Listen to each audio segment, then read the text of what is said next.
Okay naman ako. Pan po sa kanilang 3 taong gulang na anak at hinahampas nga po kayo, no, ng MacBook, laptop. Yaman naman ni tatay, bakit siya may MacBook? Ayan, sinuntok, grabe, sinapunutan.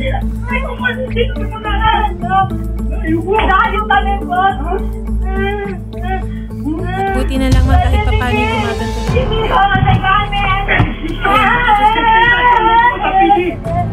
Unang-una po sa lahat, Ma'am Yusali, sa magandang hapon at maraming salamat po sa pagtitiwala sa Wanted sa radyo at sa opisina po ni Senator Idol Rafi. Ma'am, ito pong inyong asawa, nakita naman natin sa video, no, talagang napaka-brutal nung ginawa sa inyo. Kulang na lang, iganon yung ulo nyo sa pader. Meron po talagang case po nandito po. Oo, parang may portion doon na napunta pa kayo sa cabinet, hinampas kayo ng, sabi nga ni Shari, ng MacBook. Diba? Hinampas kayo ng laptop, pinagsasabunutan kayo, etc. Ano po ba ang dahilan nun, ma'am? Saan po nagsimula itong away ninyo? Ganito po kasi yun, September pa lang po is nalaman ko pong nambababae po siya. Okay. Apo. Nung nalaman ko po, so, pabalik-balik po kami. Ganun po yung case namin. And then po, nung October po, kasi nung 1 month po talaga kami, palagi kaming ganun. Nag-aaway-away lang. Tapos nagkakasakitan. Ganun po talaga. And then po, nung October 19 po is, yun nga po, nakialam po yung nanay niya. May away po kami na hindi ko po talaga siya kinikubuan po. Tapos lapit po siya ng lapit sa akin. And then po noon, yun na nga, tumawag yung nanay niya, mga siguro bandang 12 or 1, but siguro yun, mga ganyan po. Tumawag ng umusta. And then, nung sabi nung nanay niya sa akin na, nagsumbong yung asawa ko. Sabi niya, ganun nga po, hindi nga daw po kami okay. Nandito na naman siya, ganun na naman siya. Inaaway ko na naman daw po. Sabi ng nanay niya, wala na yung problema sa'yo. Sabi niya, wala na yung problema sa anak ko. Nasa kayo na ang problema. Sabi niya, paulit-ulit ka kasi. Gumanon po siya. And then nagkasagutan po kami ng nanay niya hanggang po nasabihan niya ako ng tiriring daw po ako. Tiriring? Opo, Ibig yes po. sabihin may sayad daw po. Kasi daw po pala, paulit-ulit daw po. May sayad na po ako. Sabi niya. And then yun po, nagkasagutan kami hanggang sa nakisali na po yung kasi through video call nga lang po kasi nasa Kuwait nga po yung nanay niya. Tapos po, yung nakisali na po yung mga auntie niya, ganun. Kasi nga daw po, toxic na daw po ako. Palayasin short, na lang. maraming mga kamag-anak na nakipagsawsawan na. Tatlo po yung nandun sa cellphone, na ganun. Mga kapatid niya, ang nanay niya. Sabi na nga, atakin sa'yo, ganyan. Umalis ka na, toxic ka. Wag mo na yan, anuhin, Van. Sabi ng auntie niya, wag mo nang pigilan. Hayaan mo na siya sa anong gusto niya. Kasi yan talaga ang gusto niya. Gumanon po yung auntie niya.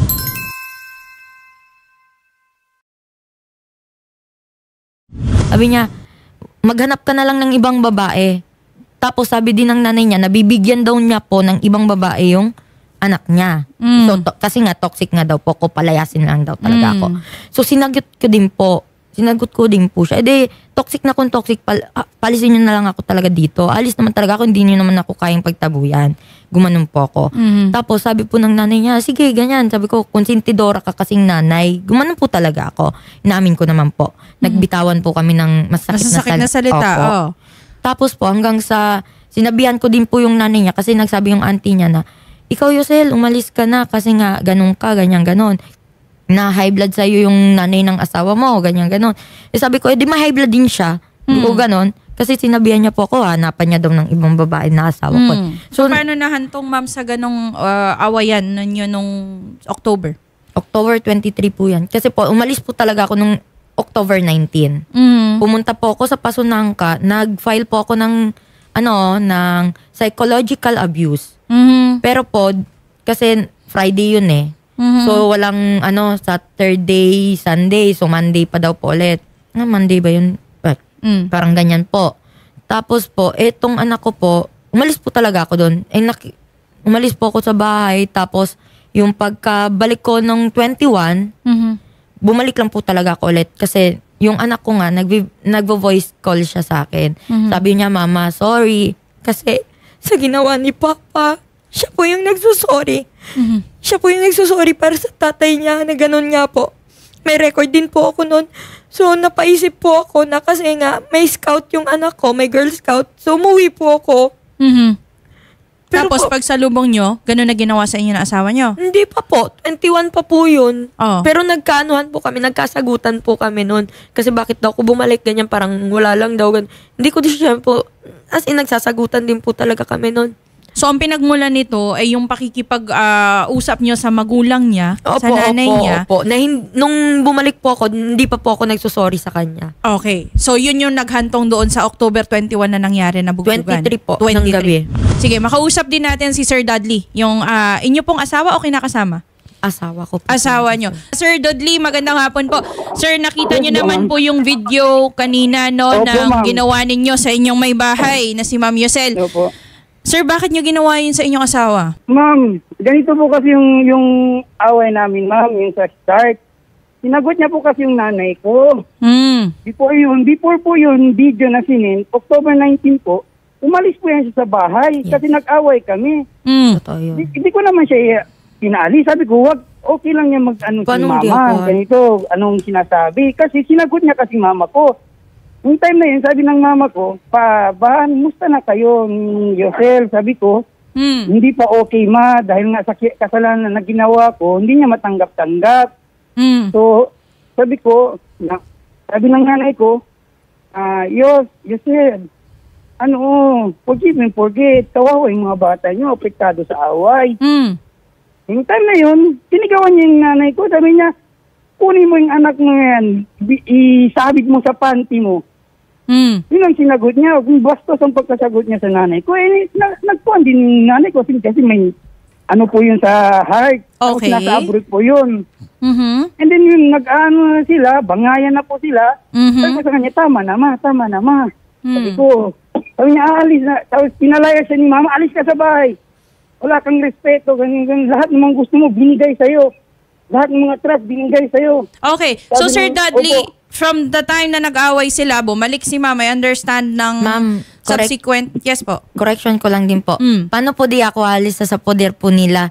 And pumunta po yung lola niya, pumunta din po ang mga auntie niya na taga Divisoria po. Pumunta po at sinulong ako doon na sabihan Hindi, na... mali po ang sinabi niya, ma'am. Mali po ang sinabi Sige, niya, ma'am. mag-usap kayo, Ma'am. Total, nandito na Mali kayo. po ang sinabi niya, ma'am. No, hindi mali ang sinabi mali ko. po, hindi mali po, Wag ma'am. mong i-reason Ma'am, ang pumunta po doon ang lola ko kasi nga natatakot yung nanay ko na baka gisihin niya po yung mga titulo doon kasi kinisi niya na po nung first yung mga business permit namin sa negosyo. Okay. Yes. Sir Dudley, mapunta na tayo dun sa araw na binugbog ninyo yung inyong asawa. Bakit po kayo nang bugbog ng asawa ninyo, sir? Ma'am, may video din po ako. Hindi ko po siya binugbog. Kinukuha ko yung laptop. Yung rason ko kasi, Sir,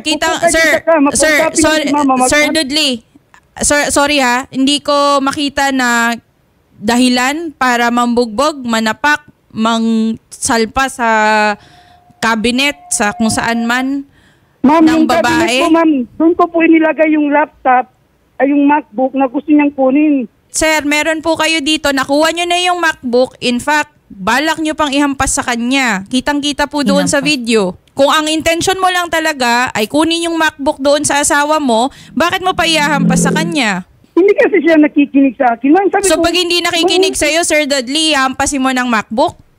Hahampasin mo ng hindi ko laptop? naman inampas siya, ma'am. Inaksyon ko lang siya. Teko, Ayan, no? Hindi mo inampas, Sir. Kitang-kita, oh. Ayan, no?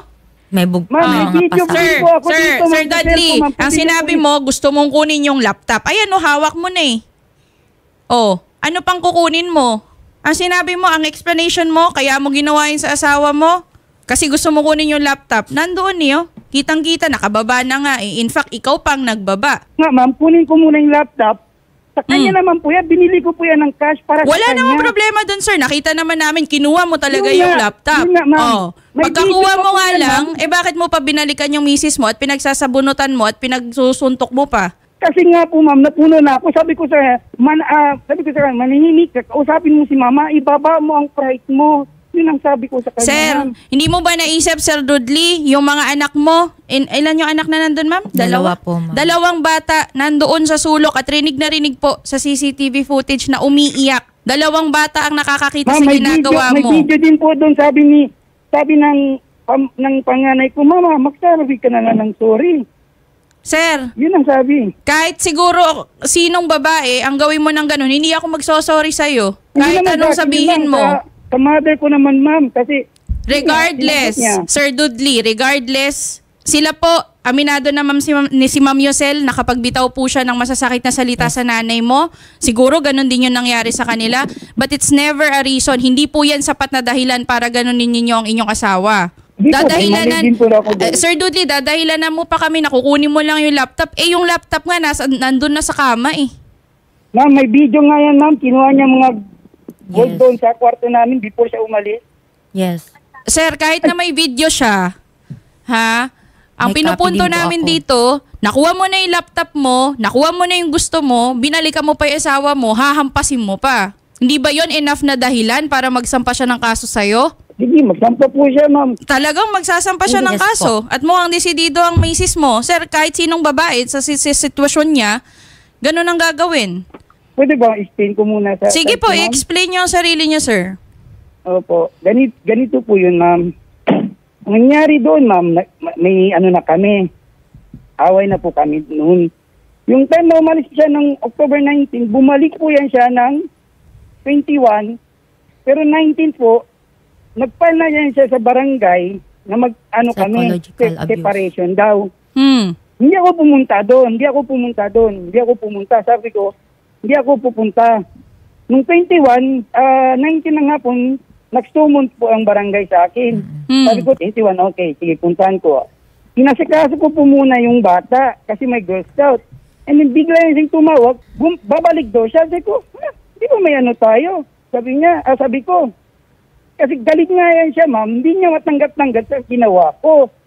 And then yung time na yun, before po yan, ma'am, okay po kami na. Hindi na po kami pumunta ng barangay, so okay na po yun.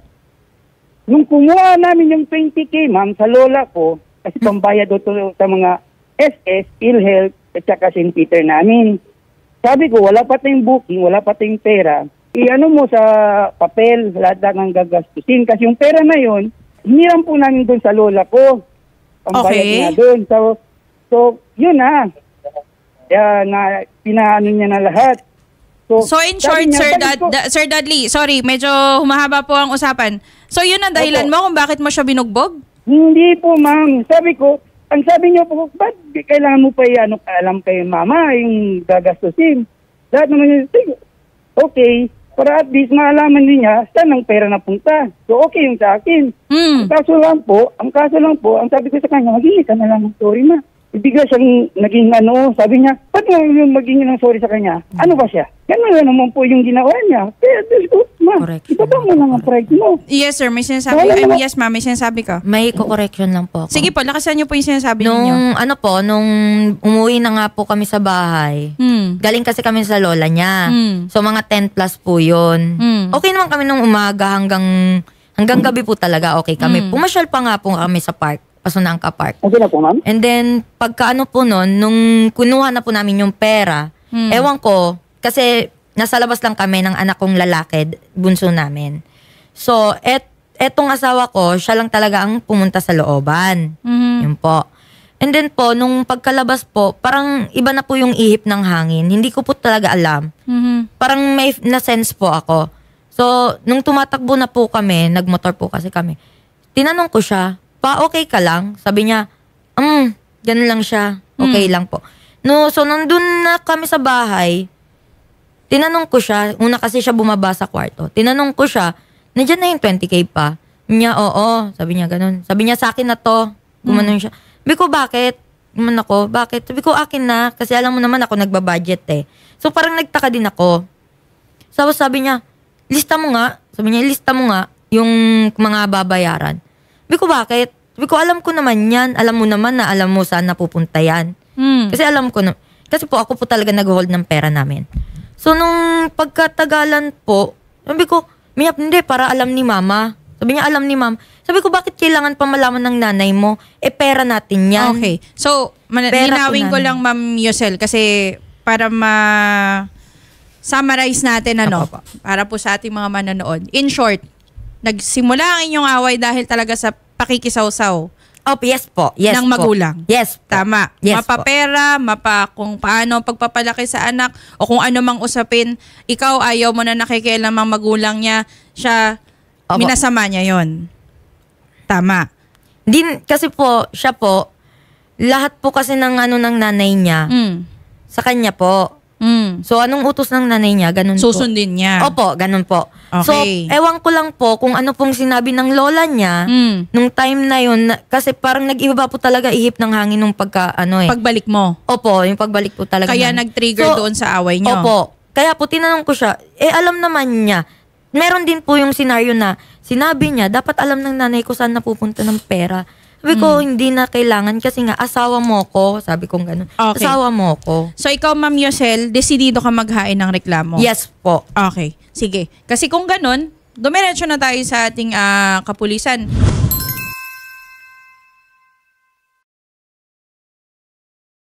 Police Corporal Cyrelyn Huayno, ang investigator ng PNP Women and Children Protection Center ng Mindanao Field Unit. Isang magandang hapon po, Corporal Cyrelyn. Good afternoon po, ma'am. At Yes. sa lahat viewers at listeners po ng Wanted sa radyo. Yes, isang magandang hapon, ma'am, at maraming salamat po sa pagpapaunlak sa aming tanggapan. Si Attorney Pao po ito ng ACT-CIS Party List. Ma'am, kasama po natin dito si Yosel Baugbog. At siya po ay binugbog ng kanyang asawa. Meron po tayong video footage na kung saan po nagpapakita na talagang siya po ay binugbog ng kanyang asawa. Although ang dahilan ng asawa niya, ikinukuha daw po yung laptop niya. Nagkainitan sila dahil sa pagkakasagutan ng nanay at saka itong si Ma'am Yosel. So medyo uminit din yung ulo ni Sir Dudley. Ngayon, si Ma'am Yosel ay nais po talaga maghain ng reklamo. Maaari po siyang magreklamo ng violation po ng ating VAUSI, physical abuse at karagdagan po ay psychological violence po laban po kay Sir Dudley. Ano po ang maaaring gawin ni Ma'am Yosel para po masimulan ang kasong kanyang ihahain? Yes po, attorney. Nakausap ko na rin po si Ma'am Yosel regarding po sa niya. And yes po, willing siya mag-file ng case against sa asawa niya. Ang gawin niya na lang po is personal na pumunta dito sa office. Okay. Review at makunan po siya ng affidavit para maipait po natin yung case. Ayun. And based sa video po na nag-viral po, pwede po tayo mag-file ng RA 9262 or kung based sa affidavit ng mga bata, ma'am, in case na mawaran po yung 2610 or child abuse. Yes. And i-refer din po natin siya sa DSWD Zamboanga para sa assessment and evaluation po nila na mag-iina. Yes, tama po yan. At Corporal Cyrelyn, maaari nyo rin po ba silang tulungan na makapaghain po ng temporary protection order or tinatawag po BPO, Barangay Protection Order po, ayon po sa ating RA 9262? Yes po, attorney. Pwede po natin siyang ilapit sa barangay po para protection niya po. Ayun. So yun, ganun ang mangyayari, Ma'am Yosel, kagaya ng nabanggit ni Corporal Cyrelyn, lumapit na po kayo sa kanilang tanggapan, pero this time, ngayon pong maghahain na kayo ng reklamo, kukunin na po nila ang inyong statement at gagawa na po kayo ng affidavit para po makapaghain na po formal ng reklamo po laban sa inyong asawa. Hindi lamang po doon sa pambubugbog na kanya pong ginawa, nakitang-kita at malinaw naman po doon sa video na yun, kundi pati na rin po yung doon sa kanyang pangangaliwa. Yes, tama po ba ma'am. ang aking pagkakaintindi na meron po siyang kinakasamang iba or babae? Wala po siyang kinakasama pero nakikipag-intercourse po siya sa iba-ibang babae po. Okay. Kasama at may, na rin yun. din po ako, may chat din po ako na nakita na umamin po siya na nakikipag po talaga siya sa mga babae. So may, okay. Nandito po. Okay. At saka po umamin din po siya sa tatay ko. Ang sinabi po ng tatay ko nung September nga po, sabi niya, "Nak, hindi ako makikialam sa inyo sa problema nyo. Ayusin nyo." Yun nga po, sabi ng tatay ko. Kaya po, sabi ko po sinabi ko din po sa tatay ko, na papa, parang kinakampihan mo po siya. Sinabi ko po talagang ganon. Pero sabi ng tatay ko, hindi ko kinakampihan yung asawa mo na inaayos ko kayo. Yun nga po. Kaso, yun nga po, nalaman po ng tatay ko, nung 23 po, bali 24 na po siya ng madaling araw, nakita niya po yung video. Sabi niya, umuwi na po daw ako dito. So, umuwi po talaga ako. Yung sinasabi niya pong, kinuha ko pong 20K, is pera po namin yon. pera po namin yun na siningil ko po sa nanay niya. Wala pong pera namin yun mag-asawa. Hindi po talaga yung pera ng nanay niya. At kahit kanino pa pong pera yon, Ma'am Yosel, hindi po dapat nagiging dahilan yon ng kahit anong violence. Kahit Yes sa po. inyo, sa anak nyo, kamag-anak mo, or kahit kanino. Hindi po sapat na dahilan yon. At yun po ang nais natin na ipaliwanag, hindi lamang sa inyo, kundi sa lahat ng ating mga manonood, na hindi magiging dahilan yung pera, yung pakikipag-away sa magulang, hindi po yan sapat na dahilan para mang-api at mambugbog ng inyong mga asawa. Kahit po lalaki o babae, kahit sino man po yung may sala, hindi po yan sapat na dahilan. Okay? At wag po kayo mag-alala, ma'am, kakampi nyo ang batas sa lagay na ito dahil pinoproteksyonan po talaga ng ating RA 9262 yung mga babae po sa ganito pong sitwasyon. Sir Dudley. Po, ma'am. Sir, Nag-drive nanay. po ako, ma'am. May booking po ako, ma'am. Sir, Mahirap po ako makaanin sa inyo, ma'am. Kasi nag-drive po ako. Sir Dudley, nais lang Opo, namin na opo. maintindihan mo yung bigat ng ginawa mo kay Ma'am Yosel. Okay? Wala ka man lang bang kahit sorry na nagawa mo yon? Ma'am, Hindi ka man lang ba Hindi ko na po siya makontak, ma'am, yung number. Sir, ito Ma'am. na. Pagkakataon mo na to, sir. Pagkakataon mo na to, Sir Dudley. Mag-sorry ka na sa misis mo. Ma'am, ayun sa akin lang po kasi, ma'am, gusto kong umuwi po siya dito, ma'am. Ayoko na po, Kaya nga ma'am, po- kasi mamamatay po ako doon. Meron po ako ditong, Binugbog ma'am, ko na, meron sir, din eh. po ako ditong, screenshot po, ma'am, na, Sige, ma'am. Ganito po. Lahat po ng screenshots na meron kayo, iusin natin yan para ma-file po sa tama pong proseso. At kagaya po ng nabanggit ni Corporal Cyrillin kanina, tutulungan na nila kayo maghain ng reklamo. Mukha pong wala po talagang remorse kahit Ma'am. kaunti si Mr. Dudley. Ma'am, Oh. gusto ko po kasi umuwi. po Sir, siya, ma'am. Dito Sir po kami Dudley, mag-settle, binugbog mo ma'am. na yung asawa mo eh. Tingin mo ba may matinong taong uuwi pa sa'yo? Pwede ko kausapin siya, ma'am, ma'am. meron din po, ma'am, na sinabi niya po, may chat po yung girlfriend ng pinsa niya na sinabi niya po, ang sarap daw po akong batukan. And then nag-reply to si Van, hindi batukan, kundi patayin. Sige ma'am, wag mo nang anuhin yan, problemahin yan, lahat ng screenshots mo, i-ano natin. Sir Dudley, binibigyan ka na nga ng pagkakataon eh. Sinasabi ko na sa'yo kanina, sir, kausapin mo Ayaw yung niya misis kausapin. mo. Di niya nga, ma'am, pinakausap Sir, ako, ma'am. nandito Hello. na nga o naririnig ka ngayon, no? Hello, ma. Kausapin niyo, ma'am. Wag mo akong mama. Tawagin mo ako sa pangalan ko. Kasi, hindi mo nga ako asawa, di ba? Sinabi mo sa mama mo. Pati sinabi mo rin si Angie Tigmo pala. Di ba kachat mo siya? Akala mo maiisahan mo ko. Alam ko lahat ng pinagchat-chat nyo. Nabasa ko. Wag mo akong pinaglolokoban. Binabaliktad mo ko sa lahat. Ma. Di ba sabi mo, nagpa-cyber-libel ka? Ito. Intakto gani kita. Por eso kanya pwede durikit. Ban, hindi ka kasi makawala-wala sa nanay mo. Hindi ka makawala-wala sa nanay mo. Anong sabi ko sa'yo nung una? Ibenta lahat natin ang gold.